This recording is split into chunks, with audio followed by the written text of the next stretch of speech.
સ્વાગત છે તમારા બધાના આજના આપણા નવા બ્લોગમાં। તો મિત્રો આપણે ઘણા સમયથી નથી મળ્યા, કેમ કે મિત્રો હમણાં પરીક્ષા કાલથી ચાલુ થાય છે, એટલે મિત્રો હું વાંચતો હતો અને મિત્રો આજે બ્લોગ હું બનાવીશ।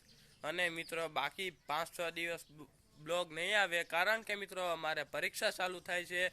મિત્રો 9મા ધોરણની લાસ્ટ પરીક્ષા છે, એટલે કે મિત્રો ત્રીજી પરીક્ષા છે, એટલે મિત્રો મહેનત કરવી પડે।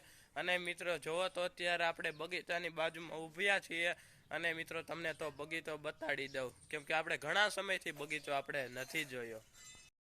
તો મિત્રો આપણે શરૂઆતમાં જ વાત કરીએ તો મિત્રો ગુલાબડી જોવો તમે, કંઈ ઘટે નહીં એવી મોટી જબર થઈ ગઈ છે। મિત્રો આ ગુલાબ છે, અને મિત્રો તેમાં સવારમાં ગુલાબ કાયમ ખીલે છે।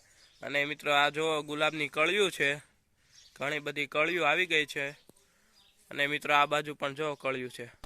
અને મિત્રો બીજું તો શું, બગીચામાં એન્ટર થતાં જ ગુલાબના ફૂલ તમને જોવા મળે છે, જોઈ શકો છો તમે। ઘણા બધા ફૂલ આવી ગયા છે, અને કોક પણ સુકાવા લાગ્યા છે ફૂલ જો। અને મિત્રો આ ડાંભો છે જો, એક અહીંયા છે ને એક ડાંભો અહીંયા છે। અને મિત્રો હજી નાની એવી મરસી છે ત્યાં પણ, તેમાં મિત્રો જો હજી નાની એવી મરસી છે, પણ તેમાં પણ મરસી આવી ગઈ છે, તમે જોઈ શકો છો। મિત્રો આપણે પેલા બ્લોગ મૂકતા ત્યાં મિત્રો અહીં ઘણી બધી રીંગણી હતી, પણ મિત્રો એ રીંગણી સુકાઈ જતા મિત્રો આ 2 રીંગણી વધી છે। મિત્રો તેમાં પણ જો રીંગણા આવે છે, અને મિત્રો જો આ રીંગણાનું ફૂલ છે, અને મિત્રો આ જો હેઠે રીંગણી નાની વીગી છે, અને મિત્રો જો આ મોટું જબલ રીંગણું છે। અને મિત્રો તમે સેવડી જોઈ શકો છો, કેવડી મોટી થઈ ગઈ જો, આ સેવડી છે મિત્રો।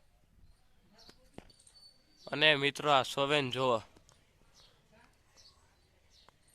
અને મિત્રો આ 2 પપૈયા છે, એક પપૈયો આયા છે ને એક પપૈયો આયા છે, પણ મિત્રો આ પપૈયામાં પપૈયા હજી નાના નાના છે, તમે જોઈ શકો છો। અને મિત્રો આ પપૈયામાં જો કેવડા મોટા પપૈયા થઈ ગયા છે। અને મિત્રો આ છે લીંબુડી, મિત્રો લીંબુડીમાં નવા પાન આવી ગયા છે જો। અને મિત્રો આ ફુદીનો અમે વાવ્યો હતો મિત્રો, હજી કાલે તો આપણે કાલે જ ફુદીનો વાવ્યો છે મિત્રો, એટલે તેમને ઉગતા આપણે વાર લાગશે। અને મિત્રો હવે આની પછીનો હું બ્લોગ કેવો બનાવું તે તમારે કોમેન્ટમાં જણાવવાનું છે।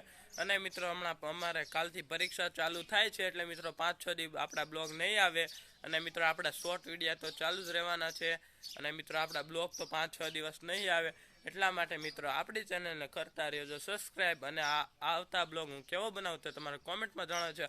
આવજો, જય માતાજી, જય શ્રી કૃષ્ણ।